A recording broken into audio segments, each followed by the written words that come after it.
Vidya Pradeepa welcomes you to a series on electronic devices and circuits.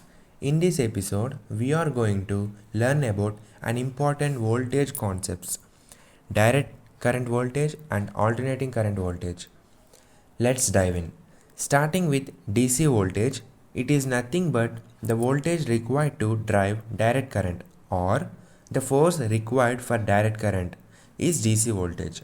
And coming to AC voltage, it is the force required for alternating current. The applications and sources are same as DC and AC discussed in previous episode. This episode last year. Do follow our EDC playlist, stay notified with our Vidya Pradeepa by clicking on subscribe, and if you are impressed with this episode, click on like and share to your friends. If you have any queries, email us at help@vidyapradeepa@gmail.com. Thank you, signing off.